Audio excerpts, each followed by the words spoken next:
अध्याय 3 निर्धनता, एक चुनौती अवलोकन। इस अध्याय में निर्धनता के विषय में चर्चा की गई है, जो स्वतंत्र भारत के सम्मुख एक सर्वाधिक कठिन चुनौती है। उदाहरणों द्वारा इस बहुआयामी समस्या की चर्चा करने के पश्चात यह अध्याय सामाजिक विज्ञानों में निर्धनता के प्रति दृष्टिकोण की भी चर्चा करता है। भारत तथा विश्व में निर्धनता की प्रवृत्तियों को निर्धनता रेखा की अवधारणा के माध्यम से समझाया गया है। निर्धनता के कारणों एवं सरकार द्वारा किए गए निर्धनता निवारण के उपायों की भी चर्चा की गई है। निर्धनता की आधिकारिक अवधारणा को मानव निर्धनता तक विस्तृत करके अध्याय का समापन किया गया है। परिचय। अपने दैनिक जीवन में हम अनेक ऐसे लोगों के संपर्क में आते हैं जिनके बारे में हम सोचते हैं कि वे निर्धन हैं। वे गांवों के भूमिहीन श्रमिक भी हो सकते हैं और शहरों की भीड़ भरी झुग्गियों में रहने वाले लोग भी। वे निर्माण स्थलों के दैनिक वेतनभोगी श्रमिक भी हो सकते हैं और ढाबों में काम करने वाले बाल श्रमिक भी। वे चिथड़ों में बच्चे उठाए भिखारी भी हो सकते हैं। हम अपने चारों ओर निर्धनता देखते हैं। वास्तव में देश का हर चौथा व्यक्ति निर्धन है। इसका अर्थ यह है कि वर्ष 2011-12 में भारत में मोटे तौर पर 270 मिलियन या 27 करोड़ लोग निर्धनता में जीते हैं। इसका यह भी अर्थ है कि विश्व में भारत में सबसे अधिक निर्धनों का संकेंद्रण है। यह इस चुनौती की गंभीरता को दर्शाता है। निर्धनता के दो विशिष्ट मामले। शहरी निर्धनता। 33 वर्षीय रामसरन झारखंड में रांची के निकट गेहूं के आटे की एक मिल में दैनिक श्रमिक के रूप में काम करता है। जब कभी उसे रोजगार मिलता है तो वह एक महीने में लगभग 1500 रुपये कमा लेता है। यह 6 सदस्यों के परिवार को चलाने के लिए पर्याप्त नहीं है, जिसमें उसकी पत्नी और 6 माह से 12 वर्ष तक की आयु के 4 बच्चे शामिल हैं। उसे रामगढ़ के समीप गांव में रह रहे अपने बूढ़े माता पिता के लिए भी पैसा भेजना पड़ता है। उसके भूमिहीन श्रमिक पिता अपने जीवन निर्वाह के लिए रामसरन और हजारीबाग में रह रहे उसके भाई पर निर्भर हैं। रामसरन शहर के बाहरी क्षेत्र में स्थित भीड़ भरी बस्ती में किराए पर एक कमरे के मकान में रहता है। यह ईंटों और मिट्टी के खपड़ों से बनी एक कामचलाऊ झोपड़ी है। उसकी पत्नी संता देवी कुछ घरों में अंशकालिक नौकरानी का काम करती है तथा 800 रुपये और कमा लेती है।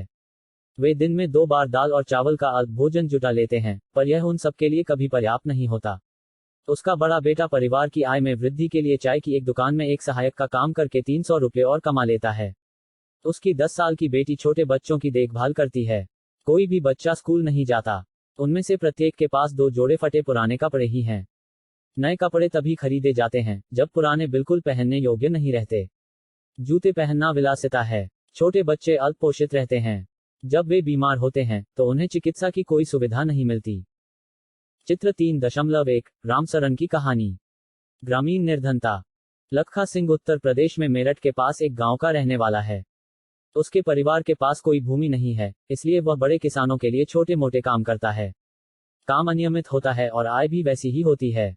कई बार उसे पूरे दिन की मेहनत के बदले 50 रुपये ही मिलते हैं।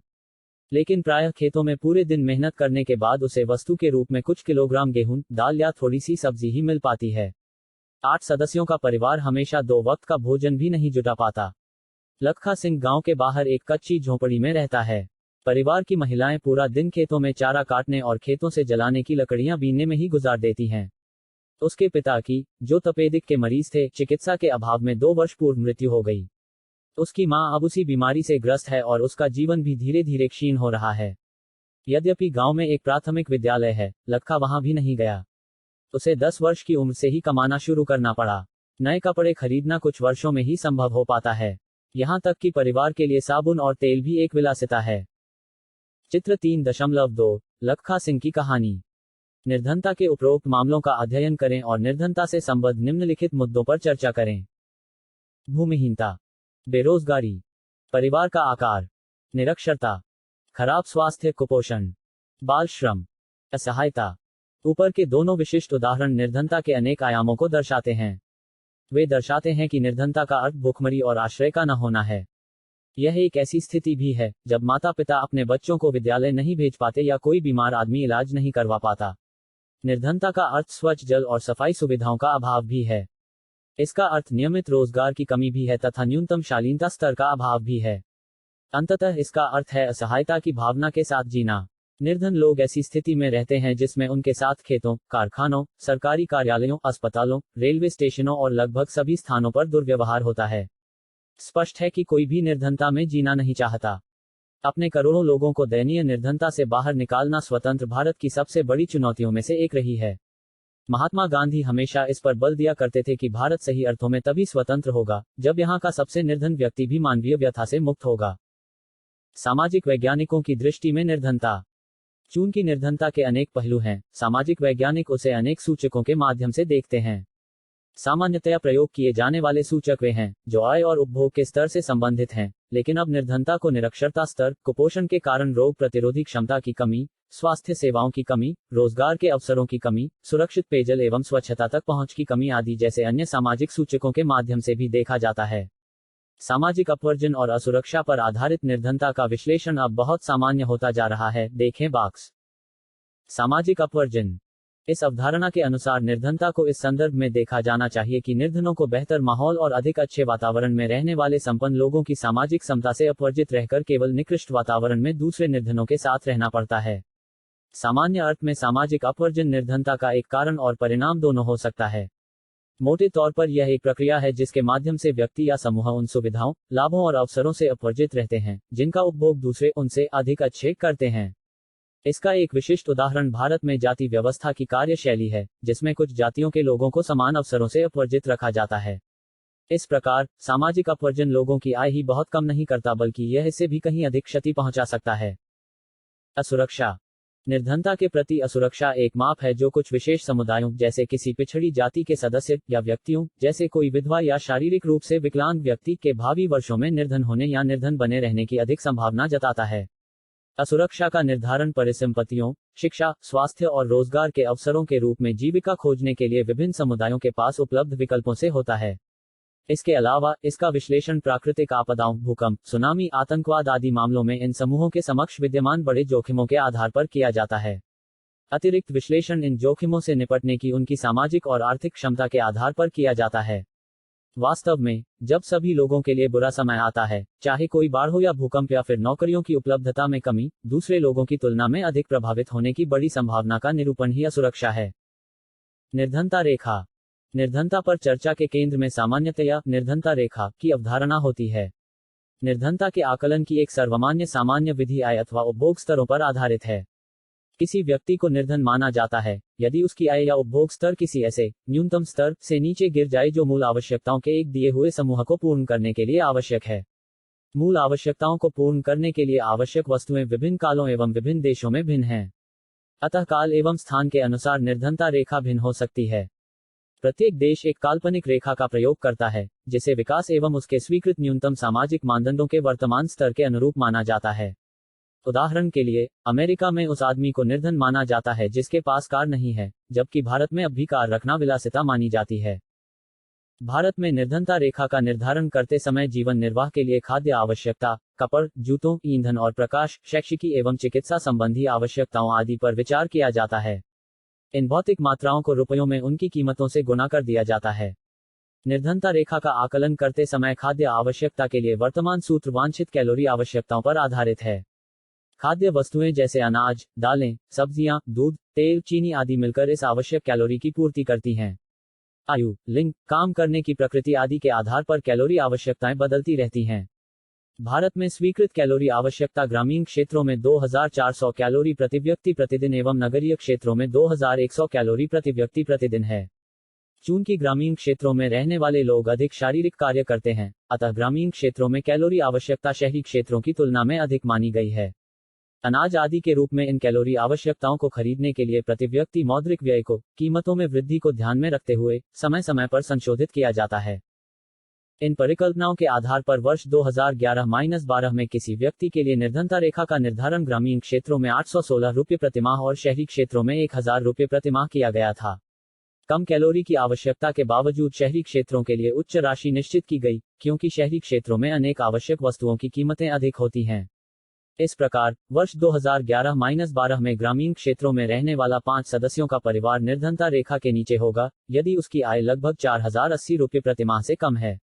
इसी तरह के परिवार को शहरी क्षेत्रों में अपनी मूल आवश्यकताएं पूरा करने के लिए कम से कम 5000 रुपये प्रतिमाह की आवश्यकता होगी। निर्धनता रेखा का आकलन समय समय पर सामान्यतः हर 5 वर्ष पर प्रतिदर्श सर्वेक्षण के माध्यम से किया जाता है। यह सर्वेक्षण राष्ट्रीय प्रतिदर्श सर्वेक्षण संगठन अर्थात national sample survey organisation NSSO द्वारा कराए जाते हैं। तथापि विकासशील देशों के बीच तुलना करने के लिए विश्व बैंक जैसे अनेक अंतर्राष्ट्रीय संगठन निर्धनता रेखा के लिए एक समान मानक का प्रयोग करते हैं, जैसे $1 और 90 सेंट 2011 p. पी प्रति व्यक्ति प्रतिदिन के समतुल्य न्यूनतम उपलब्धता के आधार पर। आइए चर्चा करें। विभिन्न देश विभिन्न निर्धनता रेखाओं का प्रयोग क्यों करते हैं? आपके अनुसार आपके क्षेत्र में न्यूनतम आवश्यक स्तर क्या होगा? निर्धनता के अनुमान।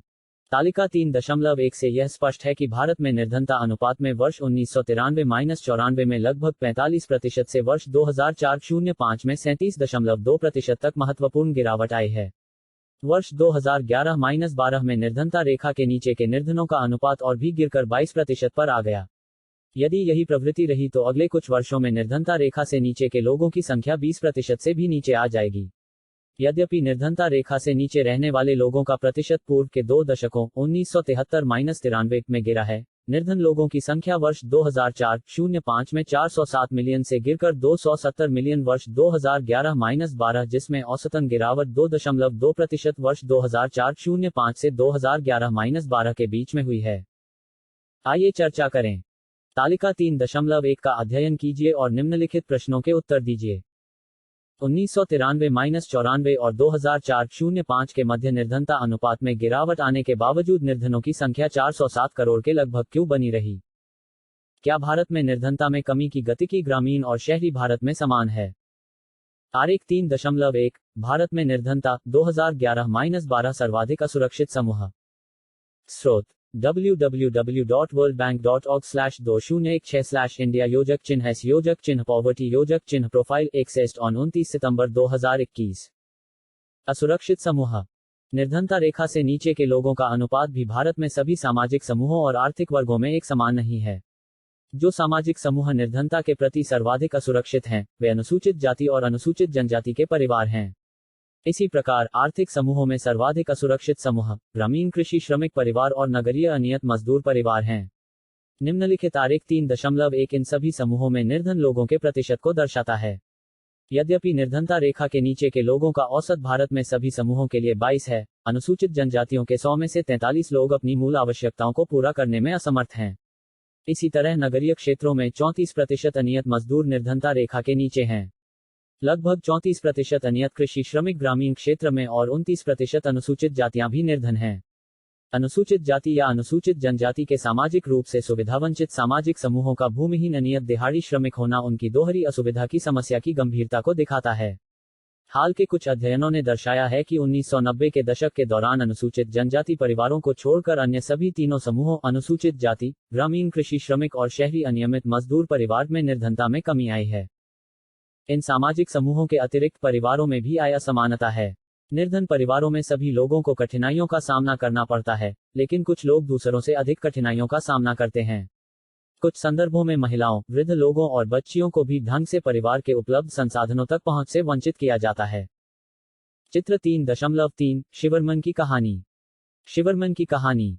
शिवरमन तमिलनाडु में करूर कस्बे के निकट एक छोटे से गांव में रहता है। करूर हथकरघा और बिजली करघा के अपने कपड़ा के लिए प्रसिद्ध है। गांव में 100 परिवार रहते हैं। शिवरमन आर्युथोंथियार मोची जाति का है और अब वह 160 रुपया प्रतिदिन के हिसाब से एक खेतिहर मजदूर के रूप में काम करता है। लेकिन उसे यह काम वर्ष में मात्र 5 या 6 महीने मिलता है। अन्य समय में वह गांव में दूसरे छोटे मोटे काम करता है। उसकी पत्नी शशिकला भी उसके साथ काम करती है, लेकिन इन दिनों उसे कभी कभी ही काम मिल पाता है। यदि मिलता भी है तो उसी काम के लिए जो शिवरमन करता है, उसे 100 रुपये प्रतिदिन मिलता है। परिवार में 8 सदस्य हैं। शिवरमन की 65 वर्ष की विधवा मां बीमार है और प्रतिदिन के कामों में उसे सहायता की आवश्यकता पड़ती है। उसकी 25 वर्ष की एक अविवाहित बहन है और उसके अपने 4 बच्चे हैं जिनकी आयु 1 वर्ष से 16 वर्ष के बीच है। उनमें से 3 लड़कियां हैं और सबसे छोटा बेटा है। कोई भी लड़की विद्यालय नहीं जाती। लड़कियों के लिए विद्यालय की पुस्तकें और अन्य वस्तुएं खरीदना विलासिता है और उसके बस से बाहर है।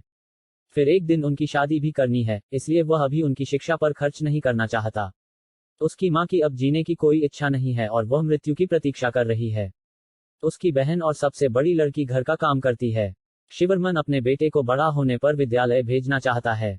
उसकी अविवाहित बहन की उसकी पत्नी के साथ नहीं बनती। शशिकला उसे एक बोझ समझती है, लेकिन शिवरमन धन की कमी के कारण उसके लिए कोई योग्य वर नहीं ढूंढ पा रहा है। यद्यपि उसके परिवार को 2 जून की रोटी का प्रबंध करना कठिन हो रहा है, शिवरमन मात्र अपने बेटे के लिए कभी कभी दूध खरीद लेता है। आइए चर्चा करें। अपने आसपास के कुछ निर्धन परिवारों का अवलोकन करें और यह पता लगाने का प्रयास करें कि वे किस सामाजिक और आर्थिक समूह से संबद्ध हैं? परिवार में कमाने वाले सदस्य कौन हैं? परिवार में वृद्धों की स्थिति क्या है? क्या सभी बच्चे, लड़के और लड़कियां, विद्यालय जाते हैं?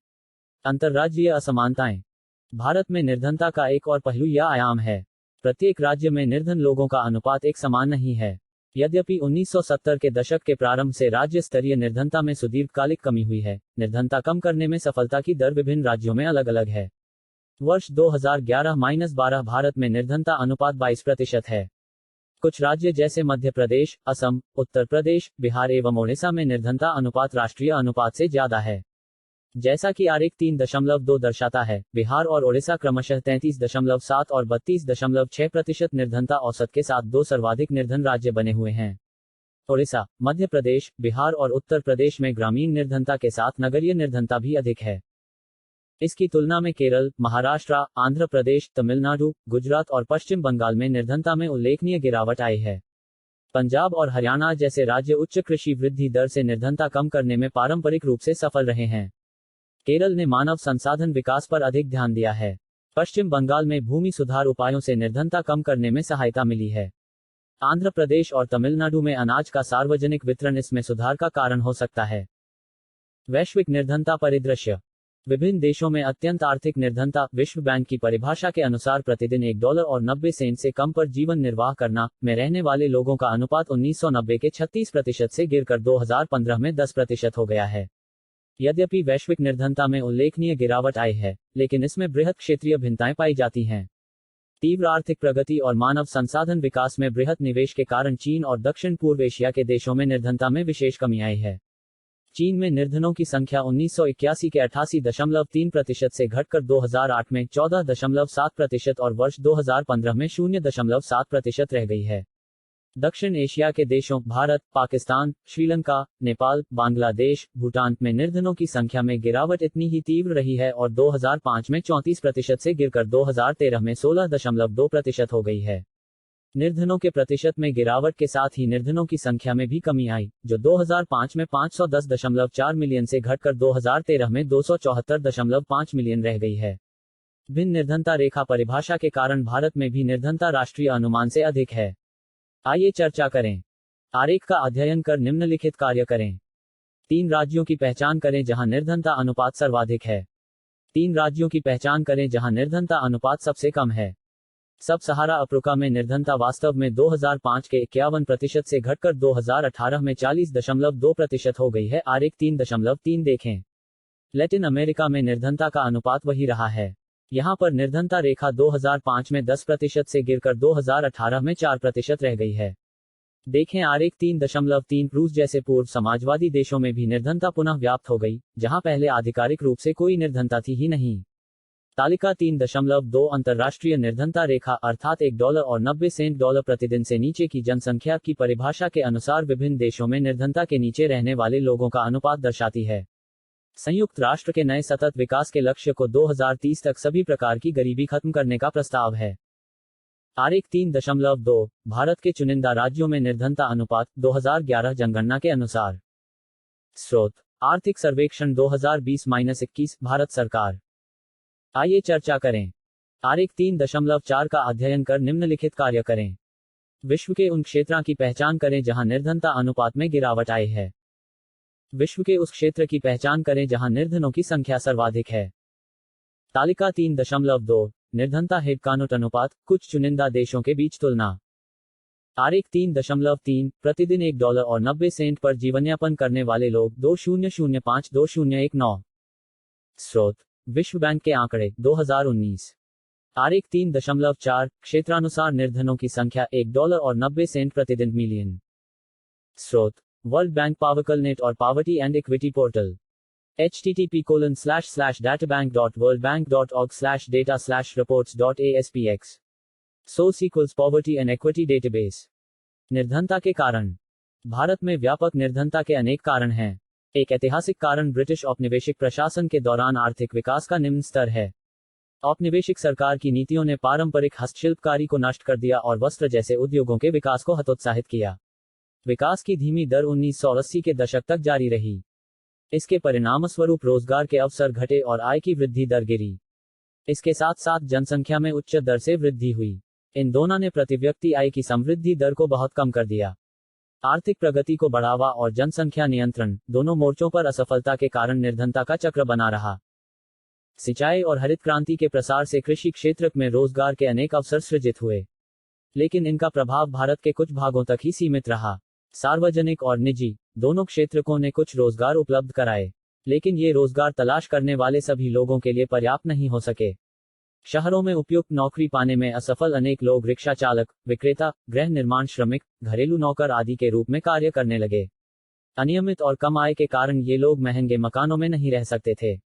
वे शहरों से बाहर झुग्गियों में रहने लगे और निर्धनता की समस्याएं, जो मुख्य रूप से एक ग्रामीण परिघटना थी, नगरीय क्षेत्र की भी एक विशेषता बन गई। उच्च निर्धनता दर की एक और विशेषता आय असमानता रही है। इसका एक प्रमुख कारण भूमि और अन्य संसाधनों का असमान वितरण है। अनेक नीतियों के बावजूद हम किसी सार्थक ढंग से इस मुद्दे से नहीं निपट सके हैं। ग्रामीण क्षेत्रों में परिसंपत्तियों के पुनर्वितरण पर लक्षित भूमि सुधार जैसी प्रमुख नीति पहल को ज्यादातर राज्य सरकारों ने प्रभावी ढंग से कार्यान्वित नहीं किया। चूंकि भारत में भूमि संसाधनों की कमी निर्धनता का एक प्रमुख कारण रही है, इस नीति का उचित कार्यान्वयन करोड़ों ग्रामीण निर्धनों का जीवन सुधार सकता था। अनेक अन्य सामाजिक, सांस्कृतिक और आर्थिक कारक भी निर्धनता के लिए उत्तरदायी हैं। अतिनिर्धनों सहित भारत में लोग सामाजिक दायित्वों और धार्मिक अनुष्ठानों के आयोजन में बहुत पैसा खर्च करते हैं। छोटे किसानों को बीज, उर्वरक, कीटनाशकों जैसे कृषि आगतों की खरीदारी के लिए धनराशि की जरूरत होती है। चूंकि निर्धन कठिनाई से ही कोई बचत कर पाते हैं, वे इनके लिए कर्ज लेते हैं। निर्धनता के चलते पुनः भुगतान करने में असमर्थता के कारण वे ऋणग्रस्त हो जाते हैं। अतः अत्यधिक ऋणग्रस्तता निर्धनता का कारण और परिणाम दोनों है। निर्धनता निरोधी उपाय। निर्धनता उन्मूलन भारत की विकास रणनीति का एक प्रमुख उद्देश्य रहा है। सरकार की वर्तमान निर्धनता निरोधी रणनीति मोटे तौर पर दो कारकों, एक आर्थिक समृद्धि को प्रोत्साहन और दो लक्षित निर्धनता निरोधी कार्यक्रमों पर निर्भर है। 1980 के दशक के आरंभ तक समाप्त हुए 30 वर्ष की अवधि के दौरान प्रति व्यक्ति आय में कोई वृद्धि नहीं हुई और निर्धनता में भी अधिक कमी नहीं आई। 1950 के दशक के आरंभ में आधिकारिक निर्धनता अनुमान 45% का था और 1980 के दशक के आरंभ में भी वही बना रहा। 1980 के दशक से भारत की आर्थिक समृद्धि दर विश्व में सबसे अधिक रही। समृद्धि दर 1970 के दशक के करीब 3.5% के औसत से बढ़कर 1980 और 1990 के दशक में 6% के करीब पहुंच गई। विकास की उच्च दर ने निर्धनता को कम करने में एक महत्वपूर्ण भूमिका निभाई है। इसलिए यह स्पष्ट होता जा रहा है कि आर्थिक समृद्धि और निर्धनता उन्मूलन के बीच एक घनिष्ठ संबंध है। आर्थिक समृद्धि अवसरों को व्यापक बना देती है और मानव विकास में निवेश के लिए आवश्यक संसाधन उपलब्ध कराती है। यह शिक्षा में निवेश से अधिक आर्थिक प्रतिफल पाने की आशा में लोगों को अपने बच्चों को लड़कियों सहित स्कूल भेजने के लिए प्रोत्साहित करती है। तथापि, यह संभव है कि आर्थिक विकास से सृजित अवसरों से निर्धन लोग प्रत्यक्ष लाभ नहीं उठा सके। इसके अतिरिक्त कृषि क्षेत्र में समृद्धि अपेक्षा से बहुत कम रही। निर्धनता पर इसका प्रत्यक्ष प्रभाव पड़ा क्योंकि निर्धन लोगों का एक बड़ा भाग गांव में रहता है और कृषि पर आश्रित है। इन परिस्थितियों में लक्षित निर्धनता निरोधी कार्यक्रमों की स्पष्ट आवश्यकता है। यद्यपि ऐसी अनेक योजनाएं हैं जिनको प्रत्यक्ष या परोक्ष रूप से निर्धनता कम करने के लिए बनाया गया, उनमें से कुछ का उल्लेख यहां करना आवश्यक है। महात्मा गांधी राष्ट्रीय ग्रामीण रोजगार अधिनियम 2005 मनरेगा का उद्देश्य ग्रामीण क्षेत्रों में आजीविका सुरक्षित करने के लिए हर घर के लिए मजदूरी रोजगार कम से कम 100 दिनों के लिए उपलब्ध कराना है। इसका उद्देश्य सतत विकास में मदद करना ताकि सूखा, वन कटाई एवं मिट्टी के कटाव जैसी समस्याओं से बचा जा सके। इस प्रावधान के तहत 1/3 रोजगार महिलाओं के लिए सुरक्षित किया गया है। इस स्कीम के अंतर्गत 4.78 करोड़ परिवार को 220 करोड़ प्रति व्यक्ति रोजगार उपलब्ध कराया गया है। इस योजना के अंतर्गत अनुसूचित जाति, अनुसूचित जनजाति एवं महिलाओं का हिस्सा क्रमशः 23%, 17% एवं 53% हैं। औसतन रोजगार वर्ष 2006-07 में 65 रुपये से बढ़ाकर 132 रुपये वर्ष 2013-14 में कर दिया गया है। हाल ही में, मार्च 2018 में, विभिन्न राज्यों में अकुशल मैनुअल श्रमिकों के लिए मजदूरी दर संशोधित कर दी गई है।